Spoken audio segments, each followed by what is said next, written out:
Assalamualaikum warahmatullahi wabarakatuh. Perkenalkan, saya Ratna Putri Nuriska, calon guru penggerak Angkatan 5 dari Jakarta Barat. Unit kerja di SDN Palmerah 19 pagi. Dalam video ini, saya akan mempraktikkan bagaimana penanganan sebuah kasus dengan pendekatan segitiga restitusi. Sebelum kita lanjut lebih jauh, kita harus mengetahui terlebih dahulu apa itu restitusi. Restitusi adalah proses menciptakan kondisi bagi murid untuk memperbaiki kesalahan mereka, sehingga mereka bisa kembali pada kelompok mereka dengan karakter yang lebih kuat. Menurut Gossen, restitusi juga merupakan proses kolaboratif yang mengajarkan murid untuk mencari solusi untuk masalah mereka dan membantu murid berpikir tentang orang seperti apa yang mereka ingin menjadi, tujuan mulia, dan bagaimana mereka harus mempertimbangkan orang lain. Ada 3 sisi segitiga restitusi, yaitu pertama, menstabilkan identitas. Bertujuan bagaimana guru mampu mengubah anak dari orang yang gagal karena melakukan kesalahan menjadi positif terhadap dirinya. Seperti tidak ada manusia yang sempurna. Berbuat salah adalah hal yang manusiawi. Kedua, validasi tindakan yang salah, yaitu membantu murid mengenali basic need atau kebutuhan yang ingin dipenuhinya ketika mereka melakukan kesalahan. Seperti, kamu pasti punya alasan mengapa melakukannya. Yang ketiga, menanyakan keyakinan, di mana setelah anak melihat kesalahannya, kita hubungkan dengan norma sosial dan nilai-nilai yang mendasari manusia berinteraksi dengan orang lain. Seperti, apa nilai yang kita percaya di kelas kita? Dalam video ini akan saya sajikan 2 kasus yang berbeda, dan saya memposisikan diri saya sebagai manajer dalam penyelesaian kasus yang ada. Pada kasus yang pertama, terjadi saat upacara bendera hari Senin, terdapat salah satu murid bernama Rifki yang melanggar peraturan sekolah, yaitu tidak memakai atribut secara lengkap, topi, dan dasi.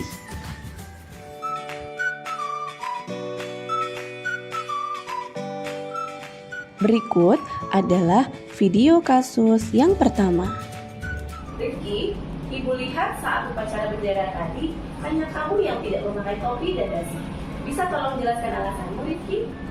Waktu saya terburu-buru jadi lupa jika memakai topi dan dasi. Baiklah, menurut Rifki, keyakinan sekolah mana yang perlu kamu tingkatkan? Sikap positif dan menghargai diri sendiri, tidak Bu. Setuju. Jadi, apakah Rifki meyakini prinsip disiplin positif dan menghargai diri sendiri tersebut? Ya Bu, saya mengakininya. Apakah Rifki bersedia memperbaiki masalah kedisiplinan dalam berpakaian ini? Bersedia Bu. Bagaimana kamu akan memperbaiki masalah kedisiplinan dalam berpakaian hari ini? Saya akan coba untuk melakukan kelengkapan atribut sekolah dari hari Minggu dan bangun lebih pagi agar tidak lupa memakai topi dan dasi saat upacara bendera berlangsung. Baik, kalau Rifki sampai lupa lagi membawa topi dan dasi saat upacara, ada orang yang kira-kira bisa bantu mengingatkan dan membangunkanmu lebih pagi tidak?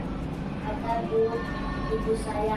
Baik, jadi yang mengingatkan kelengkapan atribut sekolah Rifki dan membangunkan Rifki lebih pagi adalah ibu kamu ya? Iya Bu. Baik, jadi Rifki akan menyiapkan perlengkapan sekolah seperti topi dan dasi 1 hari sebelumnya dan akan diingatkan kembali oleh ibu dari Rifki ya? Ya. Ada lagi yang mungkin perlu dilakukan Rifki agar tidak lupa memakai topi dan dasi saat upacara? Ada Bu. Baik Rifki, terima kasih untuk kerjasamanya. Sekarang, kamu kembali ke kelas untuk belajar. Baik Bu. Selanjutnya, pada kasus yang kedua, terjadi saat Amalia meminjam buku catatan sila, tetapi dikembalikan dengan kondisi yang tidak baik. Buku catatannya basah dan robek.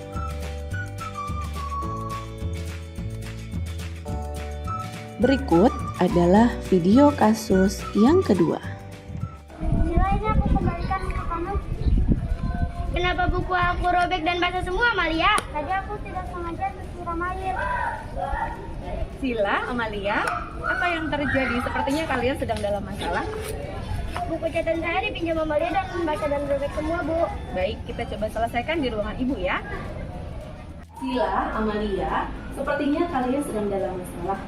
Ada yang bisa ibu bantu? Apa yang terjadi? Amalia dipinjam buku catatan saya, Bu. Tetapi saya dikembalikan, bukunya basah dan robek, tersiram air teh.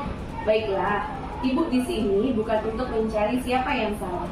Ibu di sini untuk mencari penyelesaian sama-sama, berpikir sama-sama tentang apa yang bisa kita lakukan untuk memperbaiki situasi ini. Amalia pasti memiliki alasan ya. Ya, Bu, kemarin saya meminjam buku fisika dan tidak sengaja menggunakan airnya, Bu. Baiklah, menurut Sila dan Amalia, keyakinan sekolah yang mana yang perlu kamu tingkatkan? Kita harus bersikap baik satu sama lain, Bu.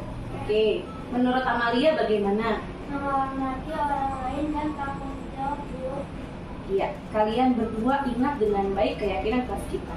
Kita kembali pada saat Amalia pinjam buku catatan Sila dan mengembalikan dalam keadaan yang tidak baik. Apakah Amalia tanggung jawab dan menghormati orang lain? Tidak, Bu. Apakah Amalia bersedia bertanggung jawab menyelesaikan masalah ini? Bersedia, Bu. Bagaimana kamu akan memperbaiki buku catatan Sila? Saya akan mencoba menjadikannya dan lalu mengawetnya, Bu. Tapi, Bu, buku saya yang robek sudah tidak terlihat lagi tulisannya. Baik, bagaimana kalau Amalia membantu mencatat ulang kembali bagian buku yang basah dan robek tadi? Baik, Bu. Ada lagi yang mungkin perlu dilakukan Amalia untuk memperbaiki buku catatan Sila? Tidak ada, Bu. Baik Amalia, terima kasih untuk kerjasama kamu. Sekarang Amalia dan Sila saling bermaaf-maafan dan kalian kembali ke kelas ya.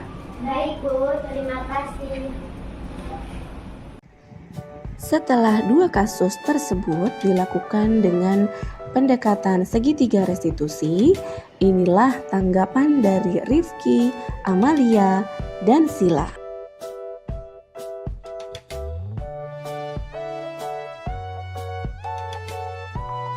Demikianlah pemaparan saya tentang praktik penanganan sebuah kasus dengan pendekatan segitiga restitusi. Semoga dapat menjadi ajang refleksi untuk kita semua agar dapat terus mengasah dan menerapkan disiplin positif yang memerdekakan murid.